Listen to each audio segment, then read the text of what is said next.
So I thought I would give you an update on the chapel project.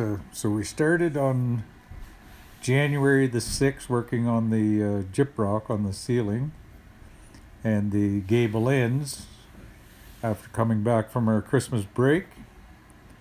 So um, later on you'll see a lift that I built to use for putting up the sheets of gyprock because they were 12 feet long and made of a special material which made them really, really heavy. So we used it to lift all of the sheets up or most of the sheets, not all of them. The first bay, they're like the lowest section. We just handed them up, but as soon as we moved up to the second section of the roof, then we used the lift to send the gyprock up, and the guys, there was three of them up on the top of the staging, and I'd send it up on the lift, and then they would pull it up over and onto the and then put it on the ceiling.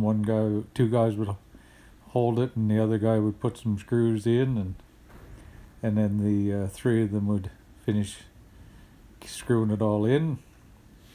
So we worked every day, I guess, on it, and we just completed all the final gyprock done pieces, sections of the roof. We had most of it strapped, but there was a couple of sections that hadn't got strapped, I guess, so that's what they're working on there now. And then as soon as they get the strapping on, they'd start putting the gyprock on and screwing it on. So we started the 6th of January, and we just today is the 18th of January. So basically it got worked on every one of those work days through. It was a big job. Lots of moving, staging, moving, gyprock, cutting and fitting it all. We put it on in sections, so we put a small 2-foot wide section on above the purlin, and then at first, and then a 4-foot strip in the middle, and then finish it off at the top side with the balance of the sheet to bring it, because the purlins are pretty close to 8 feet, about an inch or two narrower than 8 feet. So we could just take one sheet, cut it in half, and use the first half on the bottom, put a full sheet in the middle, and then the balance of the sheet on the top. So it a lot of sheets and a lot of screws that went into to the process, but it just changed the look of the building.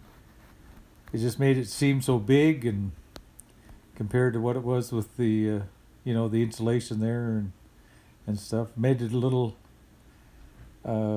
less sound, I guess, not less sound, but more echoey. Once we got the gyprock on it, it was made it a little more noisy in there and stuff. Anyway, this is I just wanted to show you here at the end the gyprock lift and how it worked.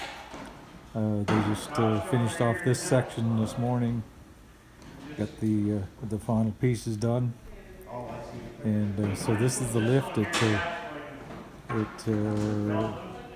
is built driven by an old wheelchair motor, and and cables hauls the sheet of gyprock up to the top, and then the guys up on the stage and just reach over the edge and pull it up over, and put the screws in. So you see here, I was just getting the sheet ready to go up. Was Yep. on the tapered end on it there to put on for this gable end. The dormer goes out over the front, so you can you'll be able to see it here in a sec. I just push the switch and Yep. and up it goes to the top. When it arrives up at the top, if you don't stop it soon enough, there's a safety switch at the top to stop it so it won't break itself. So they let me know that I had this one on the lift backwards, so I had to bring it back down and then send it back up again. So that's